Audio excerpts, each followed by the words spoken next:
Nuovo decreto semplificazioni e aumento di capitale sociale. Quali rischi per il socio di minoranza? In un precedente video, di cui vi lasciamo il link in descrizione, abbiamo visto i rischi per il socio di minoranza connessi all'aumento di capitale sociale. Di fronte all'aumento di capitale, il socio di minoranza ha due alternative: sottoscrivere l'aumento, quindi investire ulteriormente nella società, oppure non sottoscrivere l'aumento e di conseguenza ridimensionare il proprio peso nella società.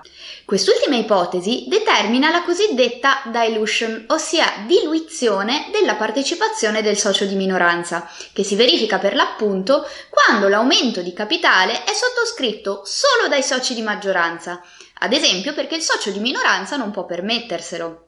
In tal caso, la partecipazione di quest'ultimo resterà quantitativamente inalterata, ma il suo valore ne risulterà proporzionalmente ridotto. Il decreto legge numero 76/2020, cosiddetto decreto semplificazioni, ha recentemente introdotto una nuova previsione che potrebbe rappresentare un ulteriore concreto pericolo per lo sventurato socio di minoranza.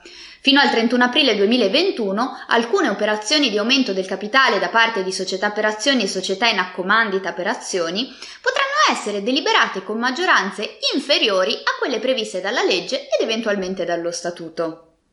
In particolare, se in assemblea è rappresentata almeno la metà del capitale sociale, la deliberazione relativa all'aumento di capitale sociale è validamente assunta con il voto favorevole della maggioranza semplice del capitale rappresentato in assemblea, e ciò anche qualora lo statuto preveda maggioranze più elevate.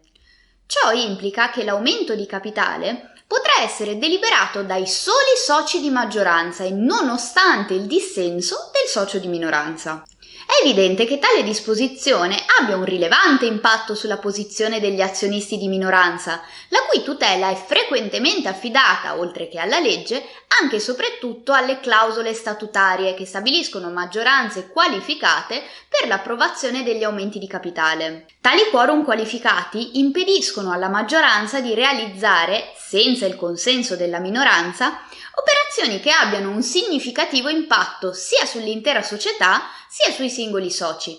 Si tratta quindi di una riforma che si espone a censure perché, consentendo di derogare alle maggioranze più elevate stabilite nello statuto, finisce per compromettere gli equilibri già pattuiti dai soci e trasposti nelle disposizioni statutarie.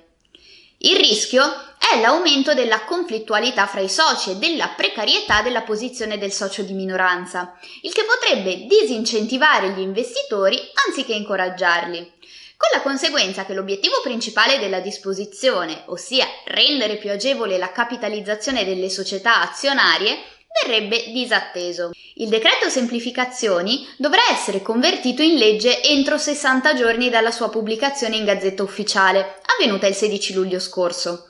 Vedremo se la disposizione sarà ripensata in termini meno sfavorevoli ai soci di minoranza. Iscrivetevi al nostro canale YouTube. Abbiamo un'intera playlist dedicata al diritto commerciale.